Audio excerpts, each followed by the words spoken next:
तो चलिए आगे बढ़ेंगे और अब हम बात करते हैं हमारे सर्वश्रेष्ठ माननीयों की। जी हां, सर्वश्रेष्ठ विधायकों को आज सम्मानित किया जाना है, जिनमें संयम लोढ़ा समेत 4 विधायकों को सर्वश्रेष्ठ विधायक का सम्मान मिलेगा। साल 2019 के लिए विधायक ज्ञानचंद पारख को सम्मानित किया जाएगा विधानसभा में, और साथ ही साल 2020 के लिए अवार्ड विधायक संयम लोढ़ा को गया है, उनका सम्मान भी आज सदन में होगा। साल 2021 यानी कि पिछले साल के लिए विधायक बाबूलाल और मंजू देवी को सम्मिलित रूप से सर्वश्रेष्ठ विधायक चुना गया है और उन्हें सम्मानित किया जाएगा। आज कार्यक्रम का आयोजन विधानसभा में किया जा रहा है, जिसके मुख्य अतिथि पश्चिम बंगाल के राज्यपाल जगदीप धनखड़ हैं। तो हमारे साथ सहयोगी दिनेश शर्मा हमारे साथ लगातार बने हुए हैं। दिनेश, आज सर्वश्रेष्ठ जो माननीय हैं उनका सम्मान सदन में हो रहा है, क्या जानकारी? बिल्कुल, देखिए कार्यक्रम की शुरुआत अब होने जा रही है। मुख्य अतिथि जो हैं वो पश्चिम बंगाल के राज्यपाल जगदीप धनखड़ हैं। मुख्यमंत्री अशोक गहलोत इस कार्यक्रम में शामिल हो रहे हैं। इसके साथ ही स्पीकर डॉक्टर सीपी जोशी, संसदीय कार्य मंत्री शांति धारीवाल और नेता प्रतिपक्ष गुलाब चंद कटारिया इस समारोह में मौजूद है। तो दीप प्रज्वलन के साथ इस कार्यक्रम की शुरुआत अब होने जा रही है। और पिछले 3 सालों में जो सर्वश्रेष्ठ विधायक रहे हैं सदन में, जिनका आचरण अच्छा रहा है, जिन्होंने अपने कामकाज से जो है एक मिसाल कायम की है, उन्हें सर्वश्रेष्ठ विधायक के तौर पर चुना जाता है। तो पिछले 3 सालों में जो सर्वश्रेष्ठ विधायक रहे हैं उनका सम्मान किया जाएगा इस सेमिनार में। 2019 के लिए भाजपा विधायक हैं पार्टी से ज्ञानचंद पारख, उनका चयन हुआ है। 2020 के लिए निर्दलीय विधायक जो सिरोही से आते हैं संयम लोढ़ा, उन्हें जो है सम्मानित किया जाएगा। और 2021 के लिए 2 विधायक, एक भाजपा से बाबूलाल झाड़ोल और दूसरी जो है वो कांग्रेस से मंजू देवी। तो इन चारों विधायकों का आज यहाँ पर सम्मान किया जाएगा। कार्यक्रम की शुरुआत अब विधिवत रूप से हो चुकी है। इसी के साथ एक सेमिनार भी साथ में आयोजित की जा रही है। कोई सेमिनार है कि संसदीय लोकतंत्र के उन्नयन में राज्यपाल और विधायकों की क्या भूमिका हो सकती है, इसे लेकर चर्चा की जाएगी। और मुख्य वक्तव्य जो है वो पश्चिम बंगाल के राज्यपाल जगदीप धनखड़ का होगा। इसके साथ ही सीएम गहलोत, स्पीकर, नेता प्रतिपक्ष, संसदीय कार्य मंत्री, ये सब ये लोग भी जो है इस सेमिनार में बोलेंगे। तमाम जो विधायक हैं, पूर्व विधायक हैं, इसके साथ ही गणमान्य लोग हैं, उन्हें इस सेमिनार में आमंत्रित किया गया है। तो ये सेमिनार अब शुरू होने जा रही है और इसी सेमिनार में चारों जो सर्वश्रेष्ठ विधायक हैं उनका भी सम्मान किया जाएगा। तो विधिवत रूप से अब कार्यक्रम की शुरुआत हो चुकी है और तकरीबन जो है वो 1.5 घंटे ये कार्यक्रम चलेगा। और संसदीय लोकतंत्र में भूमिका क्या हो सकती है राज्यपालों की और विधायकों की, उस पर जो है वो एक गहन मंथन यहाँ से होगा। जी, इस कार्यक्रम की अगर हम बात करें, सीधी तस्वीरें अपने दर्शकों तक दिनेश हम पहुंचा रहे हैं इस वक्त, और ये सीधी तस्वीरें जहां पर पश्चिम बंगाल के राज्यपाल जगदीप धनखड़ का पौधा भेंट करके स्वागत करते हुए राजस्थान विधानसभा अध्यक्ष सीपी जोशी, और इसके बाद मुख्यमंत्री अशोक गहलोत ने भी एक पौधा भेंट करके उनका स्वागत किया है। राज्यपाल जगदीप धनखड़ का अभिनंदन, श्री गुलाब चंद स्वागत कटारिया, ये परंपरा। नेता प्रतिपक्ष राजस्थान और अब नेता प्रतिपक्ष गुलाब चंद कटारिया पश्चिम बंगाल के राज्यपाल जगदीप धनखड़ का पौधा भेंट करके स्वागत करते हुए, अभिनंदन करते हुए। शांति कुमार धारीवाल, संसदीय कार्य मंत्री राजस्थान सरकार। और इसके बाद स्वागत सत्कार की परंपरा आगे बढ़ती हुई संसदीय कार्य मंत्री और यूडीएच मंत्री शांति धारीवाल की तरफ से भी एक पौधा भेंट किया जा रहा है। संदेश यही है कि प्रकृति को कैसे बचाया जाए और प्रकृति को लेकर के हम जागरूक कैसे बने।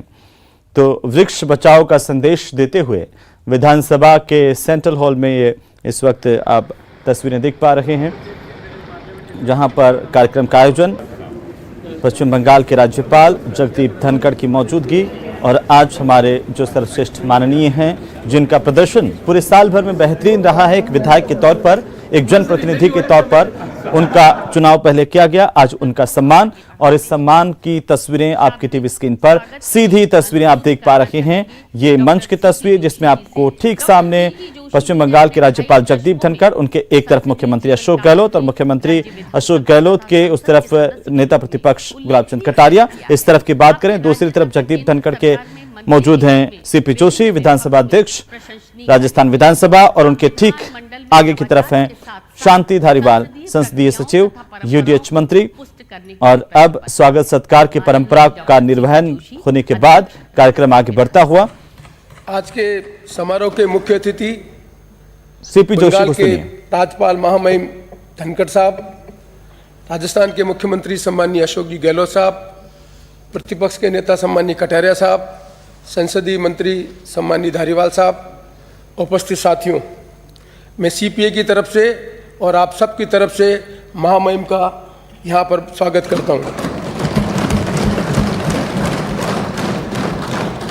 महामहिम, आपको बुलाने के पीछे मन में एक उत्कंठा थी। हम अपने सीपीए के माध्यम से अलग अलग जो हमारे देश के अलग अलग पदों पर जो आदमी बैठे हुए थे व्यक्ति, उनको बुलाकर हमने संसदीय परंपरा को समझने का, जो चुनौतियां लोकतंत्र में उसको समझने की कोशिश करने के लिए हमने श्रृंखलाओं का आयोजन किया। मुझे कहते हुए प्रसन्नता है कि इस सदन में भूतपूर्व प्रधानमंत्री मनमोहन सिंह जी, भूतपूर्व राष्ट्रपति प्रणब मुखर्जी, भूतपूर्व केंद्रीय मंत्री चिदम्बरम जी, वर्तमान मंत्री गडकरी जी, सहस्त्र बुद्धे जी और अन्य कितने ही विद्वानों को हमने यहाँ पर बुलाया और उनकी बात हमने सुनी। हमारे मन में एक कल्पना थी कि संसदीय लोकतंत्र के 3 स्तंभ हैं, कार्यपालिका, न्यायपालिका और विधायिका। कार्यपालिका के संबंध में आप भी इस बात को मानेंगे कि गवर्नर की भूमिका दोहरी भूमिका है। एक तरफ गवर्नर कार्यपालिका के रूप में अपने कर्तव्य का निर्वहन करता है, दूसरी तरफ विधायिका के कामों के अंदर भी गवर्नर की भूमिका है, चाहे विधानसभा को बुलाना हो, चाहे सत्र को समाप्त करना हो, चाहे ऑर्डिनेंस के माध्यम से ऑर्डिनेंस के लिए साइन करना हो, चाहे फाइनेंस बिल जो असेंबली में आता है उसमें कंसर्न लेना हो। ये गवर्नर की एक भूमिका है। पर जो विषय हमने आज रखा है वो विषय रखा है कॉन्स्टिट्यूशन में यूनियन फर्दरेंस, गवर्नर का और विधायकों की भूमिका का। माननीय महामहिम महोदय, मुझे आपको स्मरण कराने में बहुत प्रसन्नता भी है। इस देश में संसदीय लोकतंत्र का एक इतिहास था जब बंगाल के गवर्नर थे धर्मवीर जी, वो ब्यूरोक्रेट थे मान्यवर, और आप पॉलिटिशियन हैं जो को बंगाल में आज गवर्नर का काम करने का मौका मिला। मैं स्मरण दिलाना चाहता हूं कि धर्मवीर जी जब गवर्नर थे तब देश की राजनीति में एक परिवर्तन हो रहा था। उस समय बंगाल में कम्युनिस्ट पार्टी की सरकार थी और ज्योति बसु वहाँ के मुख्यमंत्री थे। आपको स्मरण होगा कि गवर्नर की भूमिका यह है कि विधानसभा में जो भाषण दिया जाता है वो काउंसिल ऑफ मिनिस्टर पास करने के बाद गवर्नर को देती है और गवर्नर उस भाषण को सदन में पढ़ता है। पर पहली बार इस देश के इतिहास में गवर्नर धर्मवीर जी ने, जो तत्कालीन मुख्यमंत्री थे और सरकार थी, जिनके भाषण को विधानसभा में नहीं पढ़ा। मैं इसमें इसलिए दिलाना चाहता हूं कि उस समय देश की जो परिस्थितियां थी उसमें पहली बार एक ऐसी सरकार विधानसभा में थी और केंद्र में एक अलग तरह की सरकार थी। आज दोबारा इस देश में एक ऐसा अवसर आया जब प्रदेश में एक अलग तरह की सरकार है और केंद्र में एक अलग तरह की सरकार है, और वहाँ के बंगाल के मुख्य गवर्नर हैं, राजस्थान के पूर्व विधानसभा के सदस्य, केंद्र के मंत्री, और आज आप वहाँ पर बैठे हुए गवर्नर के रूप में। आज पूरा देश और संसदीय लोकतंत्र में ये चीज़ हमें सबको समझने की आवश्यकता है कि गवर्नर की भूमिका क्या है। इस देश में मैं आपको स्मरण दिलाना चाहता हूँ कि रमेश भंडारी यूपी के गवर्नर थे, एक दिन के वहाँ भी मुख्यमंत्री बने थे। ये जो ग्रे एरिया है था जहाँ पर डिस्कशनरी पावर है गवर्नर की, उस ग्रे एरिया को जुडिशरी में चैलेंज किया जा रहा है, और ग्रे एरिया को जो चैलेंज किया जाता है तब गवर्नर की भूमिका दोहरी हो जाती है कि क्योंकि आप एग्जीक्यूटिव हेड भी हैं और आपको विधायिका के रूप में भी हमारे राइट्स को प्रोटेक्ट करने का आपकी जिम्मेदारी आपकी है। तो मेरे मन में उत्कंठा थी कि एक गवर्नर के रूप में इस संसदीय लोकतंत्र में जब डेमोक्रेसी इवॉल्व हो रही है, इस देश में डेमोक्रेसी इवॉल्व हो रही है, और इस देश में जिस तरह का राजनीतिक परिदृश्य बन रहा है, उस परिदृश्य में गवर्नर की भूमिका जो कॉन्स्टिट्यूशन में प्रोवाइड है, उस कॉन्स्टिट्यूशन में प्रोवाइड होने की भूमिका के साथ साथ मान्यवर अंबेडकर जी ने कहा था कि कानून कुछ भी बना दें, पर व्यक्ति जो उस जगह पर बैठा हुआ है उसकी भी भूमिका उतनी महत्वपूर्ण है। इसलिए रोल दो तरह के होते हैं मान्यवर, एक रोल होता है एक्टिव और एक होता है पैसिव। आप गवर्नर के रूप में मुझे ऐसा लगता है आप अपनी एक्टिव भूमिका को इस लोकतंत्र के सामने रख रहे हैं। इसलिए हमारे सबके मन में उत्कंठा थी कि हम आपको बुलाएं, आप हमारे हैं।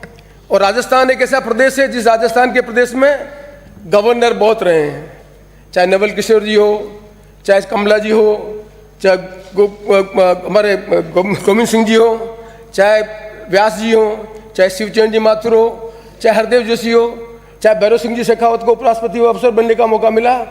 पर आप बिरले गवर्नर हैं जिन गवर्नर को कॉन्स्टिट्यूशन में अपनी भूमिका को लोकतंत्र में लोगों के सामने समझाना है कि गवर्नर अपनी भूमिका का निर्वहन लोकतंत्र को मजबूत करने के लिए किस तरह से कर सकता है। ये निर्भर करेगा गवर्नर के रूप में आप में और व्यक्ति के रूप में ऑनरेबल धनखड़ साहब के ऊपर। इसलिए हमारे मन में इच्छा थी कि हम आपको बुलाएं, आपकी बात सुने, और जो हमने एक सीपीए के माध्यम से परंपराएं की है। तो अब सीधी तस्वीरें देख पा रहे थे विधानसभा में कार्यक्रम की, जहां पर पश्चिम बंगाल के गवर्नर मौजूद हैं और फिलहाल वक्त एक छोटे से ब्रेक का जल उठते हैं।